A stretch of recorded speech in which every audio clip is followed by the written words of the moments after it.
Welcome to Fox 54 News at 5:30. I'm Logan Alexandra Russell.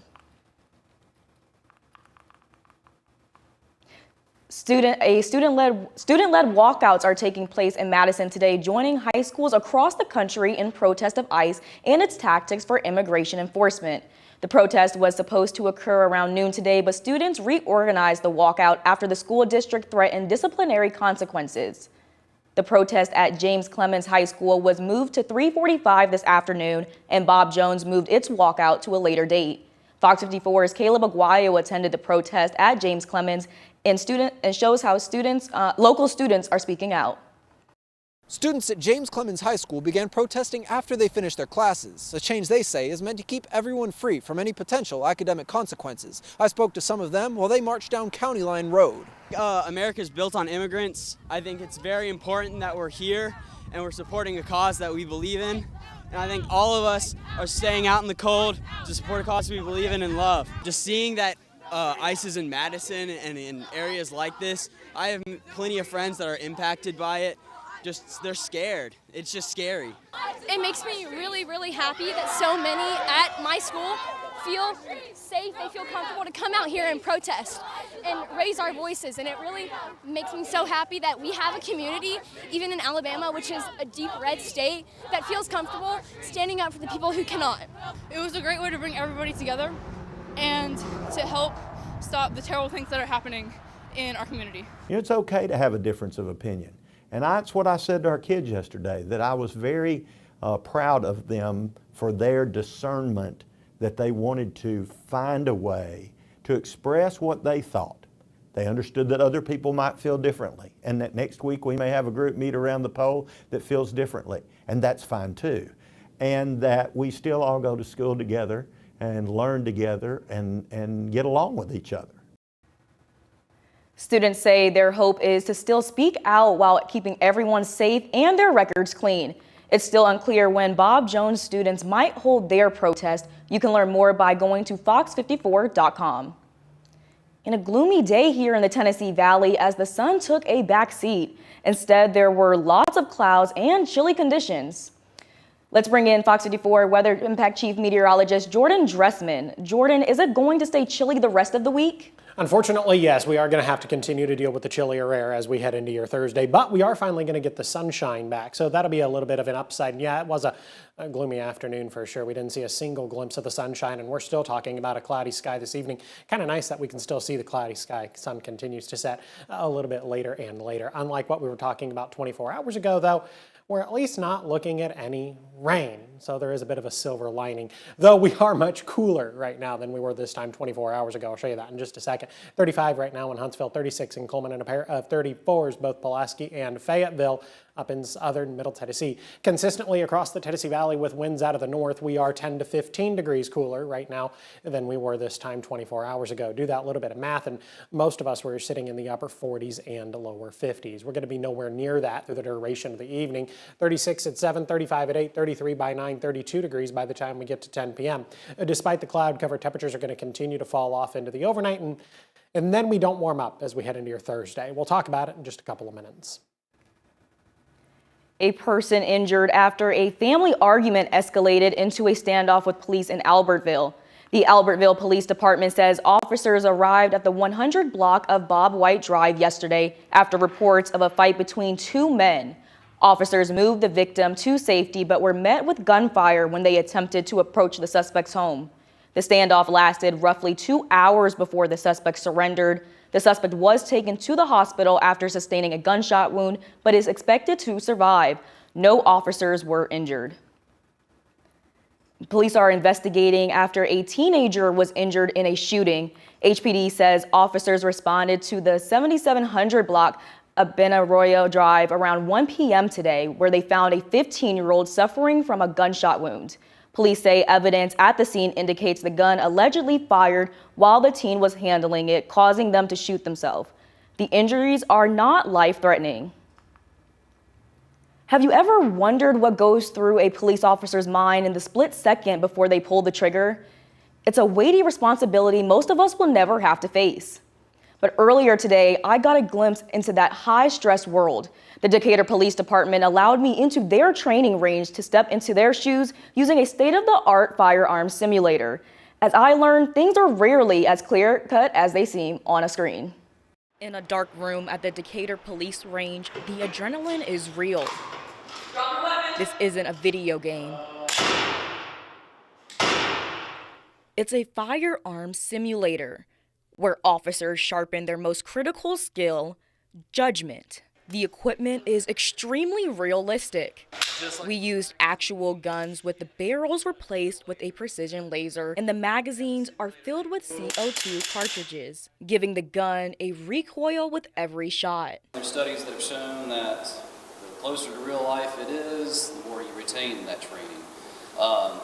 Split-second decisions, and you may not see everything that's on scene in an instant. The program houses hundreds of scenarios officers could face. Today, I went through 3 of them: a heated domestic dispute, a traffic stop, and a heated argument. The pressure mounted fast as the software forces users to be interactive during scenarios to get the most out of the training. Some are escalation, de-escalation, compliance, attack. So depending on how the officer is doing, if they're just standing there not really communicating that well, we might up to the escalated state, right, and let them try to work that back down. Same thing if they're having really good effective communication, controlling the scene, then we could say, okay, they're going to comply. So yeah, many different scenarios with many different endings. I had a virtual weapon pulled on me twice today, and I quickly learned that in the line of duty, hesitation isn't just a mistake, it's a matter of life and death.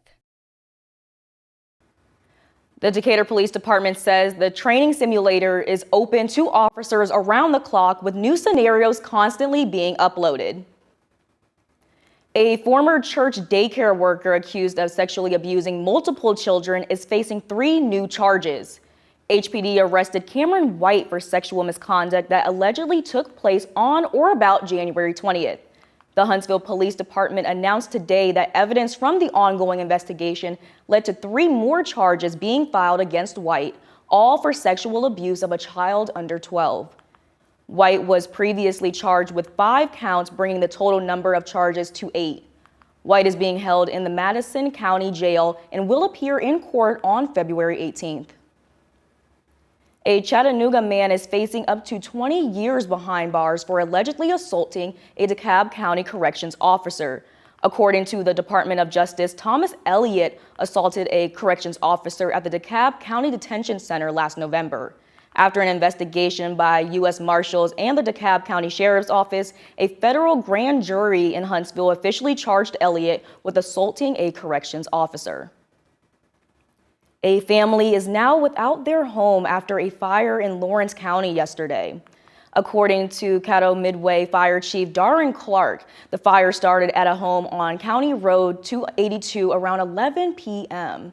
The fire was put out around 2 a.m., but Clark says the home is a total loss, displacing a family of 5 and their dog. Officials say the fire was an accident. The Red Cross is now helping the family. A driver became trapped in their car after rolling over onto a porch in Limestone County today. Take a look at this. The East Limestone Volunteer Fire Department arrived at this home around 11:30 a.m. where they found a car overturned on the front porch with a driver trapped inside. Due to the impact and the position of the car, crews stabilized the home to prevent it from collapsing. Crews extracted the driver around noon. And crews with Fayetteville Public Utilities are repairing a major leak in the city. The leak is on a 6-inch line connected to a 12-inch main. After shutting off the affected valve, water tank levels began recovering and the system never reached a critical stage. But officials warn that more leaks could appear as the ground thaws. If you notice a possible leak, call Fayetteville Public Utilities at the number on your screen. That is 931-433-1522. Hundreds of people in Lauderdale County are without power.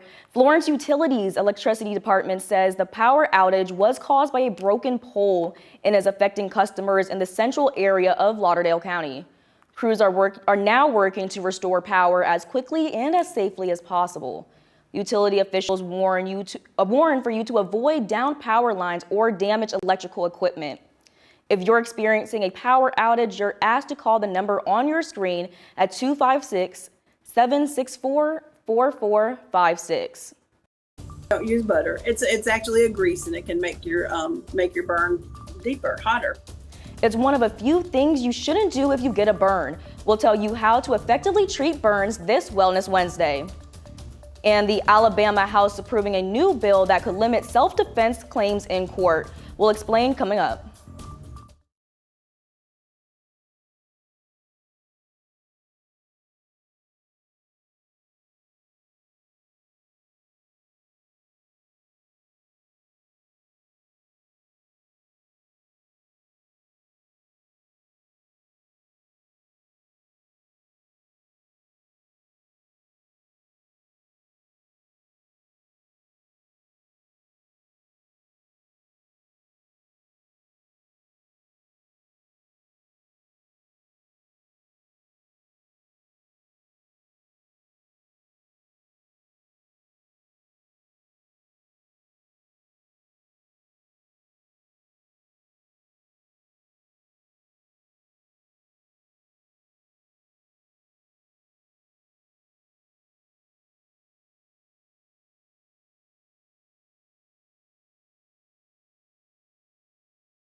Now, Wellness Wednesday on Fox 54 News, sponsored by Regenesis. Burns. They can happen easily and are often painful, but they're also something that needs to be treated quickly. Fox 54's Kanisha Dees hears from experts about how you can be ahead of the curve and avoid some misleading ointments. We learn more this Wellness Wednesday. When a burn happens, it can be quick and startling, but treating it right away is crucial. Ronnie and Anna with One Source Preparedness showed Fox 54 how you can quickly address a burn. If Anna got burned right here on her arm, then we would immediately take some clean water and just rinse the area, okay? You want to make sure that it's rinsing for maybe about 10 to 20 minutes, especially it's going to help with that pain. And like you said, it's also going to stop any further damage to the tissue. Clean, non-stick sterile dressing, and then just not tightly, because you don't want it to be so tight to where you cut off the circulation in the limb, but you want to just lightly wrap it, okay? And again, you're just wrapping it after you rinse it to keep it dry and clean. And depending on the burn, you might need to go to a medical professional. Aaron White, a burn surgeon with UAB, told us it might actually be good if you feel the pain. I get patients who come in with a bright red wound and they say it really, really hurts. And I tell them, like, that's a good sign. That means that it's pretty superficial and your nerves are okay and it will probably heal with a little bit of good wound care. But when it's insensate, when it doesn't feel like anything, that's usually a deeper burn. It's going to need some help. For parents with children who might have been burned, Sue Rowe, charge nurse for Children's of Alabama Burn Unit, says it's important for blisters to stay intact. If there's a blister, you want to leave it on there unless it pops. Your skin is your friend, so you want to keep things clean and intact. But if it's a big blister, it may pop by itself. If the area is open like that, then an antibiotic ointment and some kind of a light covering is helpful for it. When it comes to burns, there are some old wives' tales, such as using butter as an ointment. It's something we're told you shouldn't do. Don't use butter. It's actually a grease, and it can make your burn deeper, hotter. because it holds the heat in. Toothpaste is another common one, but it's really abrasive. It dries out the skin. The only home remedy that I can recommend is aloe. Unscented aloe vera is very good for superficial burns. With your Wellness Wednesday, I'm Kenesha Dees. And if you want to hear more from the experts, we have extended interviews right here on Fox 54 Plus. Coming up, pro bass fishing returns to Lake Guntersville tomorrow, and the weather could have an impact. We'll tell you the details next. Yeah, it's going to be cold as we head into your Thursday. It's cold this evening. Temperatures currently sitting in the mid-30s. We'll discuss it in just a couple of minutes.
Governor Kay Ivey announced new funding for programs helping low-income Alabamians. In total, $4.5 million will be distributed to 18 community action agencies. The grants are part of the Community Services Block Grant Program and will support job training, financial literacy programs, and assistance with basic needs. You can find a complete list of organizations being funded by going to fox54.com. The Alabama House of Representatives passed a bill yesterday that could make it harder for defendants to invoke self-defense in court. House Bill 192 adds getting rid of a weapon to the list of circumstances that could prevent defendants from claiming they use self-defense. However, defendants would still have the opportunity to challenge that presumption in court by explaining the circumstances. The Senate will now vote on the bill. Two new bills enforcing harsher penalties for anyone who tries to elude law enforcement now being considered by the Alabama legislature. Attempting to elude law enforcement is currently a misdemeanor in Alabama. House Bill 37 and Senate Bill 233 would make eluding police a felony and establish mandatory minimum sentences for repeat offenders and cases involving heightened risk.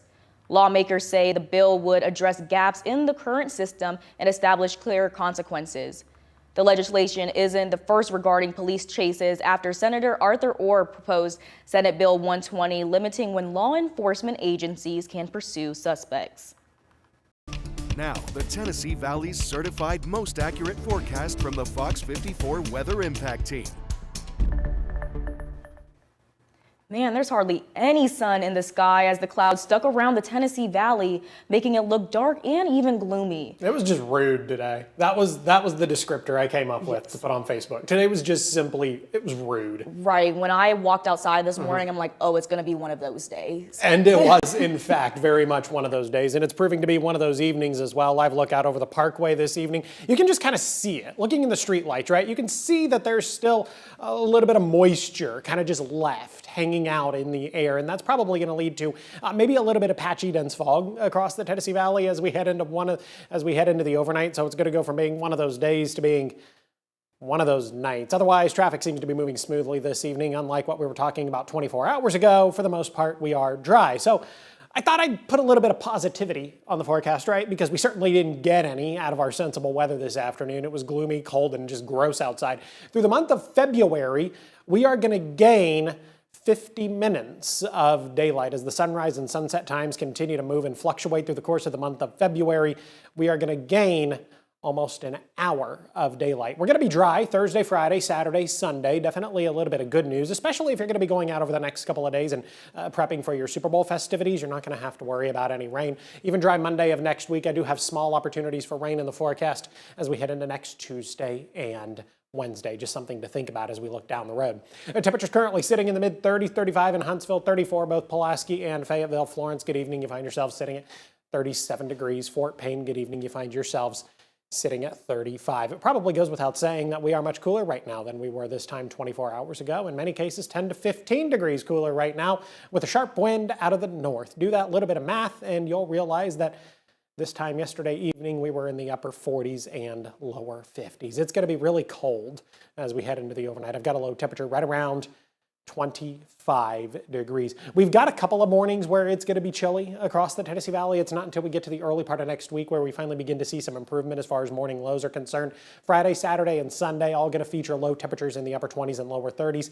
But then look at that. By the time we get to Monday and Tuesday of next week, low temperatures are going to be in the low and even mid 40s. Kids are going to want to bundle up tomorrow morning. You'll want to bundle up yourself as you head out the door for work. 24 at 7 o'clock in the morning, 25 at 8, 28 by 9, 31 degrees by the time we get to 10 a.m. Maybe a couple of peaks of sunshine here and there, but overall, I think some of us are probably going to hold on to the cloud cover. We in no way, shape, or form warm up tomorrow afternoon. There is no point in getting your hopes up for some warmer air on Thursday because it's just simply not happening. Temperatures a good 15 degrees below where we should be this time of year. We should be climbing into the mid 50s. We're only going to climb into the lower 40s. Friday, however, brings a little bit of relief. Temperatures are going to be much warmer. We get plenty of sunshine. Friday is going to be a fantastic way to end the work and school week. Temperatures in the mid and upper 50s, but then cooler again as we head into your Saturday, warmer again as we head into your Sunday. So a bit of a back and forth for the next few days. Have a good look at the next 7 days. There's your Thursday, 40 degrees, 56 on Friday, 45 on Saturday, 57 on Sunday. So yeah, a little bit of back and forth, 40s, 50s, 40s, 50s. But then look at this. We find our way into the 60s very, very quickly. Monday, Tuesday, and Wednesday of next week have got 66, 67, and then 68 degrees by the time we get to next Wednesday. If you live, work, or drive in Athens, the city needs your help reviewing a new street safety plan. The Safe Streets for All Transportation Safety Action Plan aims to reduce traffic-related injuries and deaths, while also improving safety and identifying high-risk locations and priority projects in the city. You can find the link to review the draft and submit comments on FOX54.com. The comment period is open until February 23rd. Fishing fans are once again gathering at Lake Guntersville for the start of the Bassmaster Elite Series season.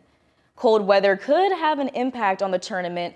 Bassmaster says cold weather can cause lake grass to die and fish to swim to deeper water, forcing competitors to fish further offshore. You can watch professional anglers take off from Goose Pond Colony Resort tomorrow through Sunday at 7 a.m. If you can't make it in person, you can watch the action on Bassmaster.com. For the first time in 2 years, the Alabama Crimson Tide men's basketball team is unranked nationally during SEC play. I'm Mo Carter, and I'll have a preview of tonight's game with Texas A&M next.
Fox 54 Sports is sponsored by Alpha Insurance.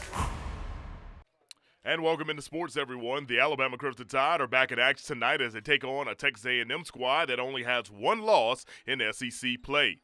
Nate Oates and the Crimson Tide were soundly beaten and embarrassed at Florida on Sunday in a battle of top 25 teams. The loss dropped the Tide out of the AP Top 25 polls for the first time this year. As a matter of fact, Coach Oates and the Tide, they're unranked for the first time since January of 2024. And things don't get any easier for Alabama as they welcome Texas A&M to the Coleman Coliseum. The Aggies are the second highest scoring team in the SEC at 92 points per game, and they're ranked second in the SEC at point differential at plus 15. Nate Oates explained what must be done to get a W tonight inside of Coleman. A&M's good. They're really good. They're 3 games ahead of us in the league with only, 8 games in. Bucky's done an unbelievable job turning it around immediately. Their whole system's based on playing hard, giving max effort. I told our guys it's perfect because if we don't fix what we have to fix, we're going to get dominated again at home. And we'll have highlights tonight for you on Fox 54. Moving over to the NBA, College Sexton is on the move once again. Charlotte trading the former Alabama basketball standout and a few future draft picks to Chicago for Kobe White and Mike Conley Jr. This year, Sexton averaged 14 points and 4 assists for the Hornets while averaging 22 minutes per contest. The Chicago Bulls will be Sexton's 4th professional team. That'll do it for sports on Fox 54. I'm Mo Carter. Coming up on Fox 54 News at 6, local students walk out to protest ICE and federal immigration enforcement. Fox 54 was there to hear what they had to say. And this isn't a video game, it's how Decatur police train for all kinds of situations. I got a chance to see what it takes to protect and serve. And there are many ways to treat burns, but some methods are better than others. We'll hear from the experts on Fox 54 News at 6. Grab a coat if you're going to be heading out the door this evening. Temperatures currently sitting somewhere in the mid